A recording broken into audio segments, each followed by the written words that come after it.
Hi everyone.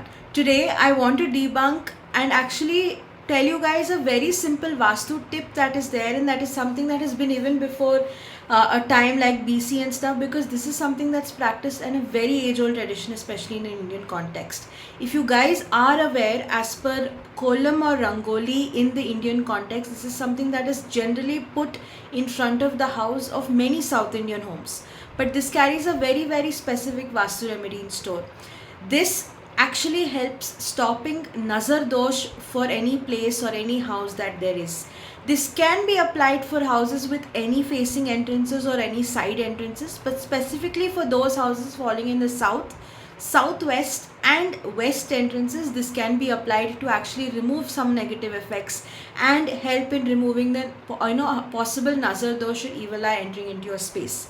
The reason being, when we put a kolam or a rangoli in front of the house, people generally tend to look down to see the design, so there is no direct interaction between the actual person who's entering the space and the actual entrance of the house.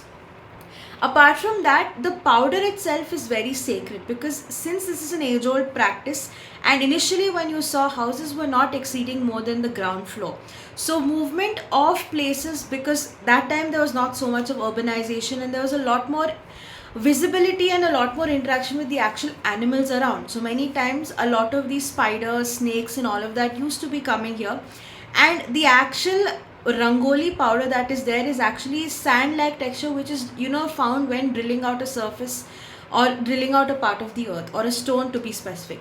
So this actually helps in eradicating or keeping away any possible things like ants and spiders and stuff entering your space. So this was one of the reasons why as well they used to use it and put it in front of the houses. Apart from that, one thing you have to know is, in today's time, rangoli has been used to put in various colors. Even now, I would suggest you can use various colors, but the outline of the entire rangoli design or the kolam design must be used and done with the actual rangoli powder that is there available in a natural form.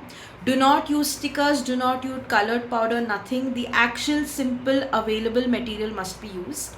You can use sacred geometry and a combination of them to form your rangoli patterns when laying on the ground.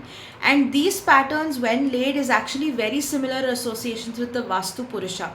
So application of this has a direct and a kind of more abstract effect in Vastu and its application on site. If you guys do like designing, if you guys do want to make your house a little more Indian touch with designing them as per the Vastu principles, try applying kolam or rangolis right in front of your yard every morning to reap its benefits.